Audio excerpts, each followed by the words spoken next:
নয়নেরই জলে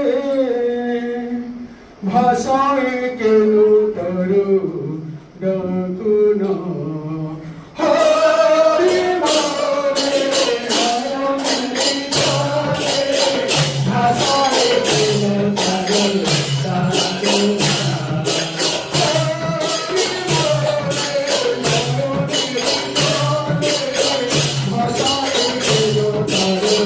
Come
14 दिवस है, 14 डेज सत्संग विशाखा में जो भाद्र परिवार दे रहे उसी को लेके हमारा सत्संग चल रहा है।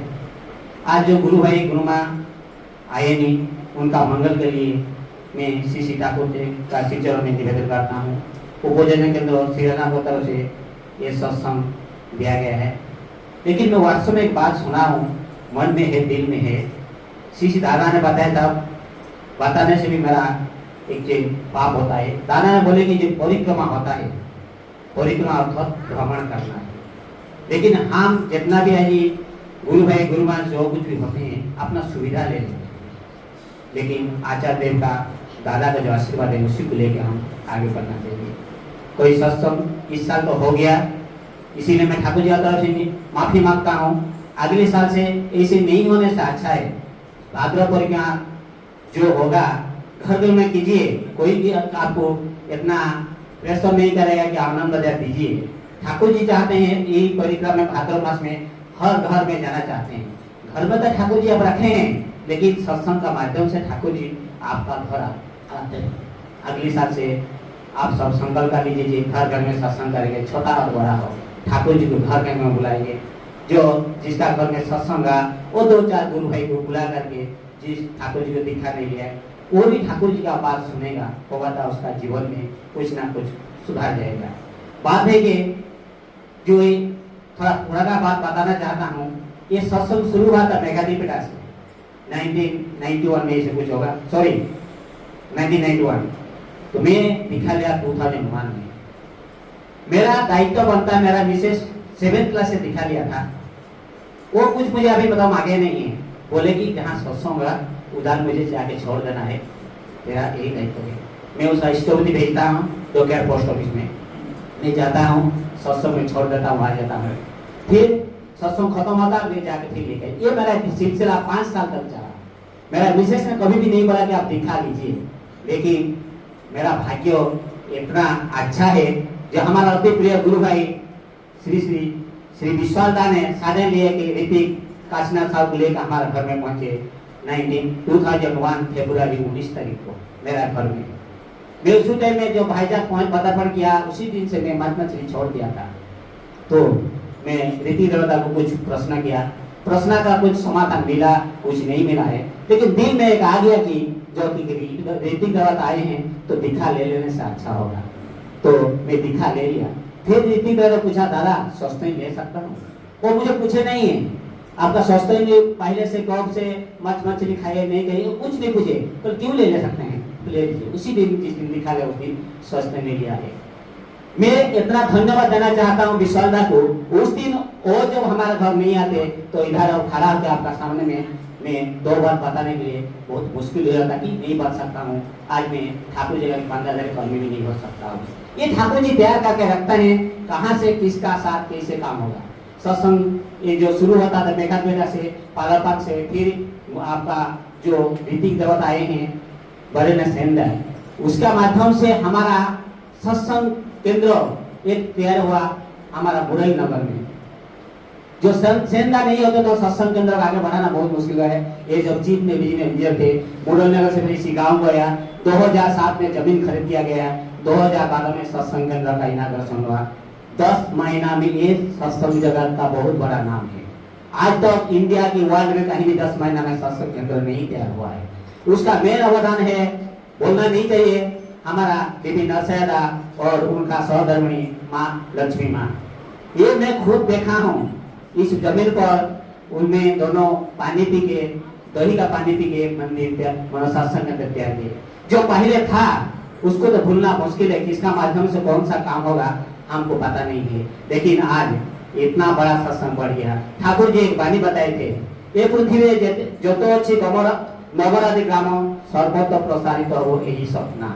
आप देख लिए कहीं मुरा त्रिपटा, कहीं पालोपार, कहीं अशोकबार, कहाँ से ठाकुर जी आगे कहाँ बैठे। उधर में कितना आदमी थे, बहुत कम गिनती हुआ को जो आदमी थे, गिने चुने आदमी थे। तो हमारे सामने 100-150 गुरु भाई इधर, बहुत गुरु भाई भी है। ठाकुर जी आए हैं सभी को उद्धार करने के लिए, हम उनका बात पर करना चाहिए। एक बात है ठाकुर जी बताइए, अन्य को बड़ो करिले तो निजे ही बड़ो है बोले, अन्य को बड़ो करिले जते निते ही बड़ो हो। हमारा दिमाग में ऐसे सोचना चाहिए, किसी को छोटा नहीं करना है, उसको हम बड़ा करने के लिए कोशिश की, बड़ा बता दीजिए। बड़ा जब बनाएंगे तो खुद ना खुद आप कैसे बड़ा हो जाएंगे आपको पता नहीं चलेगा। इसीलिए ठाकुर जी का वाणी को लेके हम आगे बढ़ना चाहिए। एक ठाकुर जी का कहानी में बताना चाहता हूँ, ठाकुर जी कैसे अंदर जमी है, इसको कैसे पता चलता, उनको धरने से हमारे जीवन में कैसे परिवर्तन हुआ। कैसे एक वर्धमान का रानीगंज का एक नाम था, वर्धमान जिला में रानीगंज एक नाम है। उसी स्कूल में टीचर जो पाठ पढ़ाते हैं, उसी टाइम में वो बात बोलते बोलते एक बात बता दिए, आपको मनीषा रूपी जब भगवान को देखना चाहते हैं तो आप हिमायतपुर जाना चाहिए। वो 1940 का पहले का बात है।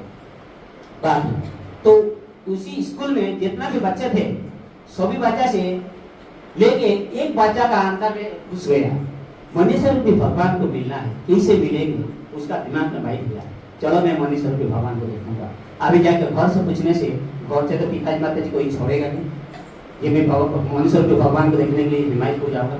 और क्या किया, रात को अपना बिस्तर जितना किए, 2 साट, 2 पेन, 2 बनिया, कुछ पैसा लेके तैयार करके रखा, सुबह निकल पड़ा। किसी को नहीं बताया, पिताजी माता जी किसको नहीं बताया, कुटी चलता है। जब गया उसी टाइम में एक इच्छामती नदी था, और नदी पार होने के बाद आप हिमायतपुर आएंगे। तो इच्छामती नदी पार होने के बाद उसको नेक्स्ट स्टेप उस तरफ जाने के बाद उसी टाइम में उसको 3 लाइन मिला, इस तरफ जाना है, इस तरफ जाना है, इस तरफ जाना है, किस तरफ जाना है, कहाँ मिलेगा हिमायतपुर। तो उसी टाइम में एक आदमी पूरा बड़ी ज्येष्ठ आदमी है, ऐसे हाथ रखे हैं, बोले बेटा कहाँ जाना चाहते हैं? ना मैं हिमायतपुर जाना चाहता हूँ, मैं सुना हूँ मनीषा रूपी भगवान उधर है, मैं इसको देखना चाहते हैं। तो वो आदमी बता दिए, उसमें तो हम उसको तो पता नहीं है, लेकिन वो महापुरुष है, बताया कि तुम इसी रास्ते में जाओ, तो पीछे पीछे आ रहा है। तो लेकर आगे के चला, वो जो आनंद आदमी जो महापुरुष थे वो पीछे पीछे आ रहे। जाके जब हिमायतपुर में पहुंचे तो हिमायतपुर में देखे हैं वही आदमी उधर बैठे हैं, वो आगे भी था पीछे भी था। जाके देखे तो अरे ये तो मुझे रास्ता दिखे इधर। तो उसका सर प्रणाम की, और ठाकुर जी उनको बोलते, तुम मनीषा रूपी भगवान को देखना चाहते हैं? बोला हाँ ठीक है, तुम इधर रहा जाओ। तो एक दिन वो ठाकुर जी का साथ घूमने का टाइम में जो बड़ागढ़ में जा रहे हिमायतपुर में जाने के टाइम में एक रास्ता में देखे बहुत आदमी पूरा एकत्रित हो गए हैं, उसका बीच में हल्ला गुल्ला हो रहा। तो देखते देखते क्या हुआ, उसी ने एक लड़की 8-9 साल लड़की को बहुत मारपीट कर रही है। तो ठाकुर जी भी देखे, वो बच्चा को देखे, जाकर देखे आ जाओ। उसको मारने का कारण है उसी टाइम बाल्य विवाह था, सॉरी बाल्य विवाह था, बचपन में शादी करना था। तो वो जो शादी का उसका फिक्स हो गया, तो उसका हस्बैंड गुजर गया है। तो उसको अलग थने बोल के उसको बहुत मारे। मारने के बाद ठाकुर जी देखें, देखने के बाद क्या अगर उसको तो शादी नहीं करेगा, तो उनका साथ में जो कुटीश्वर था उसको उसका साथ शादी करा दिया। ठाकुर जी हम होगा तो गाली देगा, लेकिन ठाकुर जो विश्वविद्यालय विश्व मालिक सब कुछ मालको उसको लेके पावन आश्रम में लेके जब 1946 सितंबर 2 तारीख को ठाकुर जी तैयार हो गए, उसका पहले से 1-2 दिन पहले से वहाँ आश्रम छोड़ने के लिए। उसका पीछे में कोटि कोटि संपत्ति था। तो मैं पावना हिमायतपुर छोड़ के जा रहा हूँ, मेरे साथ जो आना था चलो आ जाइए। उस बहुत भक्तिमती माँ थे और भक्त प्रबल थे, जो आना था ठाकुर जी तैयार के सबको ले चले। जो रास्ते में किया है कुछ था, शादी तो किया है, तो अनेक नहीं वो वर्धमान को करेगा। इतना भीड़ था, ट्रेन वर्धमान उतर गया, ठाकुर जी को पता नहीं चला, बोला वर्धमान उतर के रह गया, ठाकुर जी चले गए। देखो जो वो वर्धमान अपना घर था, घर में रहने के बाद उसका पहले बेटा एक हुआ, उसका बाद एक बेटी हुआ, बेटी 2 साल में गुजर गया। तीसरा बेटी हुआ, तीसरा बेटी उसका गर्भ में नष्ट हो गया। तो चौथा बेटी हुआ वो बच गया। तो बचने के बाद उसका संसारिक जीवन ऐसे चलते चलते चलते चलते जो 12 साल हो गया, उसका जो बेटा था वो फिर गुजर गया। 12 साल का बाद उसका बेटा गुजर गया। उसका स्वामी स्त्री का बीच में बहुत समस्या खड़ी हो गया, क्या करना है अभी, हम कैसे गुजारेंगे। तो क्या किए वो जाके फिर ठाकुर जी के पास पहुंचे। ठाकुर जी के पास देवघर में रहे। देवघर में रहने के बाद कुछ दिन के बाद उसका दादू ने आया, उसका नाम पर जितना जमीन था सब जमीन उसको दे दिए, लिख के दे दिए। तो ठाकुर जी बोले कुटीश्वर दा तुम्हारा अपना जमीन है तो तुम जाओ एक बार उधर घर बनाओ।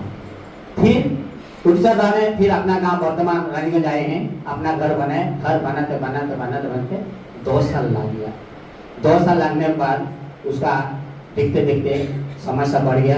बेटी थोड़ा बड़ी है, जस्ट बेटा तो गुजर गया है, उसका मन नहीं लगा उधर रहने के लिए। फिर उसका बीवी भी बीमार आ गया, तो फिर वो देवघर आ गया। देवघर आके ठाकुर जी साथ रहते रहते उसका बीवी इतना बीमार हो गया तो हॉस्पिटल में थे। तो उसी ने जो घर में थे देवघर में, तो उसका मन में आया एक बेटा चाहिए। तो बेटा कहाँ से होगा, अभी तो उम्र हो गया है, मुश्किल है। तो बेटी को कुछ सिखा दिया गया, तुम जाके ठाकुर जी के पास पूछो मुझे भाई चाहिए। तो वो लड़की जाके ठाकुर जी के पास ऐसे दर्शन करने के लिए बोला, ठाकुर जी मुझे भाई चाहिए, मैं तो अकेला हूँ, मुझे भाई चाहिए। ठाकुर जी बोले ठीक है, तुमको भाई मिलेगा। जो ठाकुर जी का मुंह से निकल गया तुमको एक भाव मिलेगा। उसी सिलसिले से आगे बढ़ते गए, आगे बढ़ते वो बीमार विशेष उधर हॉस्पिटल में पड़ा है। तो कुछ दिन देखते देखते देखते हुए हमारा उस हॉस्पिटल में उसका देहांत हो गया। देहांत हो गया तो ठाकुर जी के पास आके निवेदन किए थे, और जाके देखे तो उसका शरीर में व्हाइट कपड़ा रख दिया गया।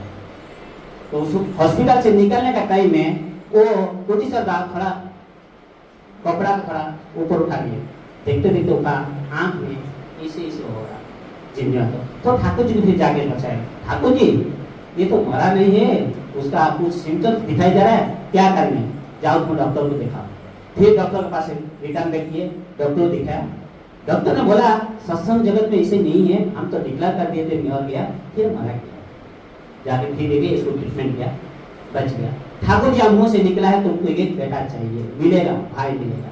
फिर वो ट्रीटमेंट होकर अच्छी तरह से घर आएंगे। घर आने के बाद बेटा भी पैदा हुआ। मेरा बनने का मतलब है हम इतना इष्टप्राण है, हम इतना सत्संगी है, जो मौका मिला था ठाकुर जी का काम तो कुछ करना चाहिए।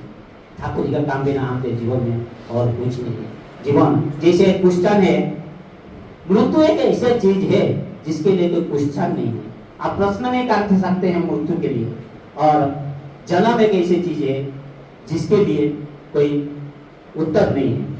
उत्तर नहीं मतलब हम मर जाने के बाद कहाँ पैदा होंगे उसका कुछ उत्तर नहीं मिलेगा। जो हम मरेंगे उसके लिए हम कोई प्रश्न नहीं, मरेगा तो हम तो सब आए हैं, मरेंगे, आज कोई मरेगा, काल कोई मरेगा, लेकिन उसका पहले से हम तो कुछ करना चाहिए ना ठाकुर जी के लिए। हमको खुद तो सेटिस्फाई करना चाहिए। इस मनुष्य जन्म में वह कुछ ना कुछ किया, मेरा कर्म का फल हमको भोगना पड़ेगा। हम आए नहीं धराधाम में, ये मनुष्य जन्म जो मिला है हम तो बहुत बड़ा भाग्यवान है। ये तो सोच के कुछ करना चाहिए। जब ठाकुर जी विधान दिया है, जीवन शैली का जो विधान दिया है, ठाकुर जी को जो अच्छी तरह से पकड़ा, जो मैं मानता हूँ जो इष्टभूति नहीं किया है, फिर इष्टभूति शुरू कर दीजिए। जो सुबह सबको प्रेयर नहीं करते ये भी शुरू कर दीजिए। ठाकुर जी आपका जितना भी गलती है उसको माफ कर लेंगे। बहुत आदमी बोलते हैं गंगा में नहाने से पाप धो जाता है, गंगा में नहाने से तो पाप हो जाता है, तो सब आदमी तो जहाँ गंगा में नहा लेते हैं, तो हम ये सब काम करने का क्या जरूरत है। ये सब उसी टाइप का कहावत है। जब तक हम कर्म नहीं करेंगे कर्म का फल हमको कभी भी नहीं मिलेगा। कर्म भी सही होना चाहिए। कर्म का दिशा पॉजिटिव होने से हमको धर्म आता है, पुण्य होता है। कर्म का दिशा का नेगेटिव तरफ से जाएंगे तो हमको पाप लगता है। हम सब बहुत सत्यावान है। आप ऐसे आते रहिए, सत्संग साथ जड़ित रहिए, होगा तो गुरु मतलब जीवन में गुरु मिलना बहुत बहुत मुश्किल है। आप मत सोचिए कि इधर बैठ गए मेरा मन से आ गया, नहीं है। उसका जब आशीर्वाद, उसका जब नजर नहीं रहेगा आपका ऊपर, आप इधर बैठना बहुत मुश्किल है। ठाकुर जी पुरुषोत्तम पाना जीवन का बहुत बड़ा सफल है, आप चाहने से भी नहीं जा पाएंगे। ठाकुर जी पुरुषोत्तम श्री ठाकुर ऐसे सरल आदमी है, लेकिन विश्व का विधाता है। वो जब आपका कर्म फल पिताजी माता जी का स्वीकृति नहीं रहेगा तो आपको ठाकुर जी को पकड़ना बहुत मुश्किल है। इसको भी आप सोचते हैं कि ठाकुर जी पैसा का खेल खेल रहे, ये आपका बहुत भ्रम धारणा है। ये ठाकुर जी किसको पैसा मांगते नहीं। ठाकुर जी क्या जरूरत है, विश्व का मालिक है, उसको पैसा का क्या जरूरत है। आपका मंगल के लिए, आपका जो कर्म का फल उसको खंडन करने के लिए आपसे वो मांग के लेते हैं, मुझे कुछ और भोग दे दो। आपको ठाकुर जी कुछ और देने से आपका जो किए हुआ कर्म का फल कुछ ना कुछ फल कम हो सकता है, जहाँ द्वारा कि हम कुछ ना कुछ बच जाएंगे। अभी भी मौका है, बहुत गुरु भाई गुरु माँ सही ढंग से कीजिए जो ठाकुर जी का दीक्षा दिए। नहीं तो क्या पता है, एक बात मैं और बोलना चाहता हूँ, हम इधर आए हैं, सत्संग सुनते हैं, फिर जाने के बाद भूल जाते हैं। एक स्त्री आया नहीं, एक स्त्री सत्संग आया नहीं, उसका हस्बैंड जाके बोलने से भी उतना विश्वास नहीं होगा। जो वो औरत माँ इधर आके सत्संग में सुनेगा, उसका प्रभाव उसका ऊपर बहुत आएगा, चाहे माँ हो और बाप हो। सत्संग आके सुनने का दूसरा आदमी बोलने से उसका असर बहुत कुछ होता, अपना आदमी बोलने से उसका असर नहीं होता है। और मैं ज्यादा बोलना नहीं चाहता, सत्संग का पाबंदी 1 और 30 मिनट से लास्ट में सबको निवेदन करता हूँ, ठाकुर जी का विधान को जितना चलेंगे इतना ही मेरा आपका मंगल है, और इतना का मेरा वक्तव्य होता हूँ। जय गुरु। श्रीनगर के सभी गुरु भाई मिलकर इस सत्संग का आयोजन किया हुआ है। मैं ठाकुर जी का श्री चरण में उनका सभी का मंगल कामना करते हुए प्रार्थना करूंगा। देखिए, ठाकुर मेरे लिए सुंदर है, ठाकुर मेरे लिए सुंदर है, कुछ अलंकार किया या ना किया कोई इसका नहीं है, लेकिन आप लोग इतना श्रद्धा से भक्ति से जो अलंकार किया हुआ है, जो सजाया हुआ है, जैसे चार चांद लग गया हुआ है, देखने में कितना सुंदर लग रहा है, कितना आनंद लग रहा है, देखिए मन मोहित कर रहा है। तो ठाकुर तो है ही हमारे लिए सुंदर, लेकिन उसको अलंकार करने से कि कितना अच्छा लग रहा है देखने में, है ना। इस माहौल में जैसे ना माहौल को क्रिएट करना पड़ता है, जो माहौल को हम भक्ति को लेके आना पड़ता है, इसलिए भक्ति गान करते हैं। जैसे चार चांद कैसा लगता है, हम सुंदर को हम सुंदर कैसा बढ़ा देते हैं। एक जो हमारा सत्संग में बोला हुआ है, जो वज्र है, कोयला इत्यादि गंजे चीजों में रहते हैं, फिर भी इसके लिए क्या करना पड़ता है, इसको पॉलिश करना पड़ता है, तभी इसको चमक उठ के बाहर आता है। नहीं तो उस गंदे चीज में रहकर वैसे रहता है। लेकिन ठाकुर जी को ऐसा नहीं, ठाकुर जी हमारे लिए सुंदर है, लेकिन इतना सुंदर बनाने के बाद में कुछ करेंगे तो और भी तो हमारे लिए सुंदर लग रहा है। तो देखिए, आजकल जो है गणेश चतुर्थी का जो मेला चल रहा है, उत्सव चल रहा है, हर जगह पर धूमधाम से चल रहा है, क्योंकि पूजा करना हमारे लिए, क्योंकि कभी कभी साल में एक दफा जो पूजा का मौका मिलता है, मौका मिलते हैं सभी मिलकर क्या करता है, उसी मोहल्ले में जितना लोग हैं सभी मिलके जो कुछ ना कुछ चंदा जो पैसा इकट्ठा करके गणेश भगवान को बिठा के जो आगे क्या क्या है, सब पूजा का जो विधान क्या है, आप लोग तो देखा होगा, हमारा तेलुगु लोग हैं, हम लोग तो देखते हैं पूजा का विधान। तो मिट्टी से लेकर जो मिट्टी जो जमीन है, मिट्टी थोड़ा सा निकाल के एक प्रतिमा बना लेता है, प्रतिमा बना के इसके जो है पत्ते, बेल पत्ते, तुलसी पत्ते, जो तो प्रकृति में जो पत्ते मिलते हैं, उस पत्ते से भगवान को पूजन करता है। पूजा करने के बाद में तीसरा दिन या 5वां दिन, 7 या 9 या 11 दिन में उस प्रतिमा को विसर्जन करता है। दौर का समय में, पहले का समय में क्या था, तो पानी वगैरह लेता था, तालाब से पानी लेते थे, तालाब से इस प्रतिमा लेके जो पत्री जो है पत्ते जो भी हैं उसको लेके उस तालाब में डाल देते थे। उस तालाब को जो डालने से उस पत्ते के वजह से जो तुलसी है, बेल पत्ते, इसी के वजह से पानी प्यूरिफाई हो जाता है, पीने के लायक हो जाता है। हमारा जो पूजा करता है सभी में साइंटिफिक रीजन है, ऐसा कुछ नहीं है अंधा-धुंधा पूजा कर रहा है, गणेश मूर्ति को बिठा दिया है, जो पत्ता डाल दिया, ऐसा कोई अंधा-धुंधा नहीं है, सभी में साइंटिफिक रीजन है। इसलिए 11 दिन होने के बाद में जैसे जब पृथ्वी से निकाला है, फिर पानी में डाल के उसे दर्शन कर देता है। यही है ठाकुर जी बोला हुआ है, किसी को मना नहीं है पूजा करने में, लेकिन एक होने से अच्छा है पूजा, किसी एक भगवान से पूजा कर लो, कुछ भी कर लो पूजा, लेकिन ध्यान एक से कर लो। जैसे हमारा ऋषि लोग, मुनि लोग क्या करते थे, जो काहे अरण्य में, हिमालय में जाके बैठ जाते थे, बैठ जाके क्या करते, तो नाम ध्यान करते थे, हमेशा भगवान का नाम ही करते रहता था, सिर्फ एक नाम के।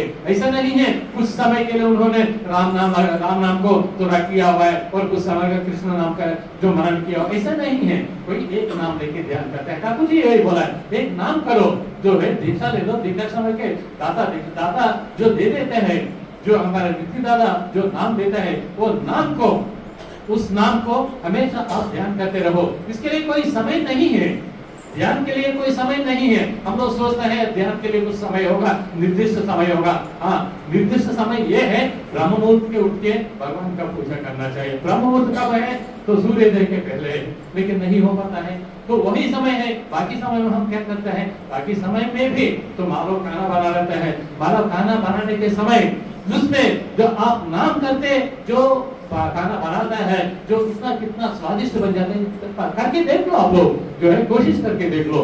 दादा लोग काम करता है उसमें भी नाम करके जो है ना, तो करके देख लो कितना हो जाता है। हम लोग सोचते हैं अरे भगवान हमें वो मिलना चाहिए, ये मिलना चाहिए, सब कुछ जो है हम लोग सोचते हैं बहुत कुछ आसानी से मिलना चाहिए, हम लोग कष्ट नहीं करेंगे, आसानी से मिलने से उसका कोई मूल नहीं, तो हम बर्दाश्त नहीं कर पाएंगे। कोई भी चीज जो है आसानी से मिल गया है, सपोज मेरे लिए अभी 1 लाख रुपए आज करे तो वह 1 करोड़ रुपए मुझे मिल गया है, मैं क्या करना पता नहीं चलेगा, मुझे क्या करना उसका पता नहीं चलेगा। वैसे ही कोई चीज के लिए हम कहीं से उसको श्रम करना पड़ता है, श्रम तकलीफ उठा के उस श्रम को जो कार्यान्वित करना पड़ता है उसके लिए। जैसे आप लोग सुना हुआ है रामायण काल में क्या होता था, जो राम का रावण का युद्ध हो रहा था, युद्ध होने के समय देखा है तो हर चीज के पीछे जो राम का रावण युद्ध हो रहा है, हर समय जो हनुमान जी उसको बीच में आके खड़ा हो जाता है। हनुमान जी इतना बलवान है, उसको बीच में आके खड़ा हो जाता है। रावण को क्या करना पता नहीं चलता है, अरे हनुमान को पहले हटाना चाहिए मेरा रास्ता से, हनुमान से मेरा रास्ता से हटाना चाहिए, तब जाके मेरा काम बनेगा। रावण को मैं जो है ना हम हरा सकता हो करके वो सोचता है। एक ब्राह्मण को बुलाया हुआ है, एक ब्राह्मण के बुला के बोलते हैं, ब्राह्मण कहता आप जाइए हनुमान जी के पास जाइए, जाके उनका शक्ति है, अपने कितना शक्ति है आप उधार में ले लीजिएगा। जो गया हुआ है उस दादा ने, वो ब्राह्मण आदमी ने गया हुआ है हनुमान जी के पास जाके, हनुमान जी वैसा है आपका जितना मुझे एक वर दे दीजिएगा, ठीक है मांग लीजिएगा, आपका जितना शक्ति है मुझे दे दीजिएगा, आपका अंदर जितना शक्ति है मुझे दे दीजिएगा, ठीक है तो मैं दे देता हूँ, लेकिन आप बर्दाश्त कर पाएंगे क्या? ठीक है जो हो सकता है तो मैं कर लूंगा। ठीक है, जल ले दिया है हनुमान जी ने, उसमें अपना हाथ में जल लेके मेरा जितना शक्ति है आपके मैं दान में देते रहो करके वो दे दिया हुआ है। देने के बाद में देख रहे हैं वो आदमी इतना शक्तिशाली हो गया है, वो इतना से उतर के वहां लंका में चले गया हुआ है, यहाँ से जम करके लंका में। कुछ समय होने के बाद में उस बदन में जलन हो रहा है, वो शक्ति को बर्दाश्त नहीं कर पा रहा था वो ब्राह्मण ने, मैं क्या करूं, तो थोड़ा जलन हो रहा है पूरा शरीर। तो देखा है कहीं बैठ के देख रहा है नहीं हो पा रहा है, तो फिर पूरा जाके वो तालाब था, तालाब में घुस के बैठ गया हुआ है, तो नहीं हो पा रहा है उसको, शरीर में इतना जलन हो रहा है, मैं क्या करूं करके रावण आके बोलते हैं, तो मैं हनुमान के पास युद्ध करने के लिए जा रहा हूँ राम के पास, प्रभु लेकिन मेरा हाथ तो ऐसा है मैं एक क्षण में नहीं बैठ सकता हूँ, इस शक्ति को मैं संभाल नहीं सकता हूँ, मैं जा रहा हूँ पहले हनुमान जी के पास जाके मैं शक्ति उनको वापस कर देता हूँ। मैं लेके जाके हनुमान जी के पास जाके निवेदन करते, प्रभु ये शक्ति मैं बर्दाश्त नहीं कर पाएंगे, वापस ले लीजिए करके उन्होंने मांगने से तब जाके वो शक्ति वापस कर लेते हैं। कहने का मतलब है कोई भी चीज जो है हम आसानी से मिल जाता है, कोई हमको बर्दाश्त नहीं कर पाता है उस चीज को। जैसे हमारा पास ठाकुर है, ठाकुर जी को हम लोग जो लेके चलता है, लेके चलने से हर समय उन्होंने हमको बचाता रहता है, हर समय हमारा देखो हर आदमी का अंदर जो ठाकुर जी को लेके चल रहा है, उसको प्यार करके चल रहा है, उसको ध्यान करके चल रहा है, कहीं ना कहीं अनुभव होता ही है। एक है वैसा ही है राधा श्याम सैनी दादा है, ये कटिहार का निवासी है, साहब एसबीआर है, तो दादा ने उनका जो है अपना दुकान है ज्वेलरी, मतलब उसे सोना चांदी तो पूरा अपना दुकान में बेचते रहता है दादा ने। तो बंगाल उस समय कैसा था, तो शाम होते तो 7-8 बजे तक तो रख के 8 बजे को अपना दुकान बंद करके चले जाता है दादा ने, क्योंकि उसमें लूटपाट बहुत होता है। 8 बजे होने के बाद में वो चले लूटपाट होता है करके 8 बजे को अपना दुकान बंद करके चले जाता है। लेकिन एक दिन वही की तो लोकल में जो कृतिक दादा है, बोला है दादा आज शाम का आ जाइए, हमारे घर में सत्संग रहा है, बड़ा सत्संग रखा है, आप आने से बहुत अच्छा लगेगा। लेकिन दादा बोलते हैं दादा ऐसा कैसा होगा, शाम 6 बजे से लेकर मेरा दुकान जो जिस दिन आपने बोल रहे हैं उस दिन बहुत ज्यादा बिक्री होता है हमारे दुकान में जो ज्वेलरी वगैरह, लेकिन कैसा नहीं, लेकिन मुझे पता नहीं है ठाकुर का आपने रीति करना है तो हमारे घर में हो रहा है, नहीं आएगा तो कैसा है, तो आप आ जाइए, जरूर आ जाइएगा करके बोल के चले गए। दादा बैठ के सोच रहे भाई जाऊं नहीं जाऊं, द्वंद्व में पड़ गया हुआ है। ठीक है, दादा ने बुलाया हुआ इतना देर करके मैं जाऊंगा, जाके दादा का जो सत्संग में मैं अटेंड करूंगा करके शाम को 6 बजे को, जो जैसे 8 बजे को बंद करने वाला था, 6 बजे का अपना दुकान बंद कर दिया हुआ है। बंद करके सीधा वहाँ सत्संग में चले गया। सत्संग होने के बाद में 8 बजे तक जो है सत्संग चलते रहा है। चलने के बाद में वो प्रसाद ग्रहण करके वो आ रहा रहता है। वहाँ आने के बाद में अपना ठीक है मेरा दुकान है देखे चले जाएंगे करके वहाँ अपना दुकान से होके जा रहा था। जाने के बाद में देखे तो वहाँ पुलिस लोग जो है तो पहरा दे रहा है। भारत क्या हो रहा है तो आप तो आपका कौन है? आप भाई सही नहीं है मेरी दुकान है। तो अच्छा है आप कहाँ से आ रहा है? भाई सत्संग से आ रहा हूँ। सत्संग हो गया बहुत अच्छा हो गया आपने बच गया हुआ है। क्या हुआ है दादा? लेकिन अपना दुकान में लूट करने के लिए बहुत कुछ लोग आया हुआ है यार। लूट आया हुआ है अच्छा हुआ है आप सत्संग में चले गए। आप दुकान में रहते तो क्या होता है? दुकान में रहता आप लूटपाट तो करता है। आप तो लूटपाट करने तो आप तो छोड़ेंगे नहीं है। अपना पान मोहरा माल चले जाता है करके अभी बीच में जाए तो अब कुछ भी कर सकता है। लोग आपको करके बोलते हैं। तो दादा बोलते हैं ठीक है एक सत्संग में जाने से मेरा जान बच गया है मेरा दुकान बच गया है करके दादा बोलते हैं। मतलब हम लोग जो भी है ठाकुर के काम के लिए जाता है निकल के जाता है। हमारा अंदर है जितना आनंद है आनंद को बढ़ाने के लिए ठाकुर हमारे इतना शक्ति देता है। हमको बचा के चलते हैं। हमारा बचा के हमको जो जो करना चाहिए हमको निर्देश देता है। निर्देश तो मिलता ही हर आदमी को। निर्देश तो मिलता है हर आदमी को। लेकिन हम लोग कहाँ तक पालन करता है उस निर्देश को उस आदेश को कहाँ तक पालन करता है? 30 दिन का भाद्र परिक्रमा करना है करके बोला हुआ है। लेकिन हम लोग कहाँ तक है तो लेकिन यहाँ हम लोग दो सुधा अशुद्ध देखते हैं। सुधा अशुद्ध देख के हम लोग दो चलते रहता है। ठीक है जो भी हो जो भाद्र परिक्रमा में जो हुआ है दादा लोग इतना मेहनत करके इतना आनंद से मेहनत नहीं बोल सकते इतना श्रद्धा से इतना अच्छा से इस सत्संग को आयोजन किया हुआ है। हम ठाकुर जी के श्री शरण में सभी का मांगना कामना करते हुए मेरा वक्तव्य शेष करता हूँ। बिहार अनुरोध करता हूँ जी राधे कृष्ण करेंगे। जय राधे राधे कृष्ण कृष्ण गोविंद गोविंद बोलो रे। जय राधे राधे कृष्ण कृष्ण गोविंद गोविंद बोलो रे। जय राधे राधे कृष्ण कृष्ण गोविंद गोविंद बोलो रे। जय राधे राधे कृष्ण कृष्ण गोविंद गोविंद बोलो रे। राधे गोविंद गोविंद गोविंद गोविंद गोविंद गोविंद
Hare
बड़मा की जय। परमाराध्या जगत जननी श्री श्री बड़मा की जय। परमाराध्या जगत जननी श्री श्री बड़मा की जय। परम पूज्य पाद श्री श्री बड़दा की जय। परम पूज्य पाद श्री श्री बड़दा की जय। परम पूज्य पाद श्री श्री बड़दा की जय। परम पूज्य पाद श्री श्री आचार्य देव की जय। परम पूज्य पाद श्री श्री आचार्य देव की जय। परम पूज्य पाद श्री श्री आचार्य देव की जय।